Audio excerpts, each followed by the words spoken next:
Hi guys, welcome back to the Kernel. Today we are going to be bottling your first batch of kombucha after growing your SCOBY. You can click on this link to see where I show you how to grow your own kombucha SCOBY from scratch. Bottling your first batch will be a little bit different from future batches that you will bottle, as it'll be a little bit smaller.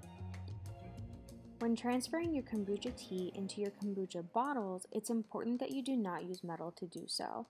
I found that using a glass measuring cup is the easiest way to get my liquid into the bottles. Use a plastic or glass funnel to reduce any messes when transferring the liquid into your jars. Fill your kombucha bottle almost the whole way to the top.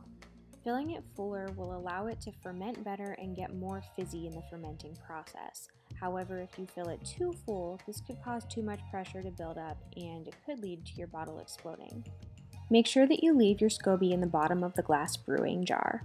As you can see, I did leave the SCOBY in the bottom of my jar, however, I would recommend removing it and placing it in a bowl or plate while bottling. You can get extremely creative when it comes to flavoring your kombucha. For this first batch, I decided to try out flavoring it with doTERRA essential oils. I wanted to try a citrus mint flavor, so I used 1 drop each of doTERRA lime, doTERRA lemon, and doTERRA peppermint. It was a little bit strong, however the flavor did come through quite nicely. Due to the strength of essential oils, I would recommend only using 1 to 2 drops of oil per bottle, as you don't want the flavor to overpower your kombucha tea. If you do use essential oils to flavor your kombucha, make sure that they are safe to ingest with a brand such as doTERRA or Young Living. If you don't have or if you don't want to use essential oils, you can also try flavoring your kombucha tea with fresh or frozen fruit or juice. After you've finished flavoring your tea, make sure that the lids or caps to your bottles are very tightly sealed. Any air that gets in can obstruct the fermentation process. Let your flavored kombucha do a second fermentation process by sitting out of direct sunlight and out of the refrigerator for several days. Once it's reached your desired level of fermentation, just pop it in the fridge and it's ready to drink. Now it's time to brew a new batch of tea. For a 1 gallon batch of kombucha, go ahead and boil 1 gallon of water, and when it starts to boil, turn the heat off and add in 1 cup of sugar, 4 green tea bags, and 4 black tea bags. After that liquid is cooled, you're going to go ahead and pour it into your kombucha brewing jar. I do recommend washing out your kombucha jar before doing so, however you can see in the video here, I didn't do that this time around and everything still turned out fine in the end.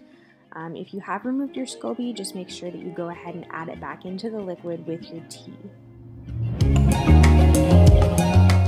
Once you've finished pouring your tea into the jar and everything's good to go, just cover it with a towel and secure it with a rubber band to keep any air or fruit flies from getting in, and let it sit outside of direct sunlight in a temperature of between 68 and 72 degrees.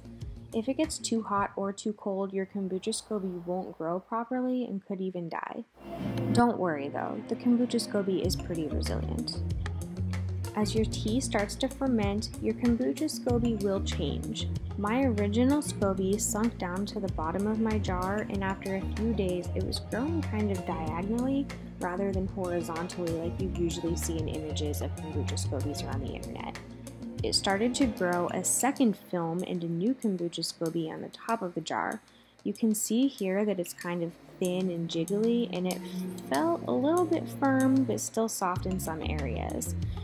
There were also lots of floaters down in the bottom underneath this top layer of SCOBY. This thin layer of the kombucha SCOBY grew in my brewed tea within about 2 days of making this new batch. After another few days, it became a thick layer, but it still never fully joined with the original layer that I had in my jar. I was originally concerned about the dark spots that I saw growing on my kombucha SCOBY and wondered if it was mold. Upon doing some further research, it seems that these darker spots are actually deposits of yeast, and they're just helping your kombucha SCOBY grow. It looks a little bit scary, but everything is actually just doing its job perfectly fine. You can see here that I removed a little bit of those dark spots just to see what they felt like, and they're quite slimy.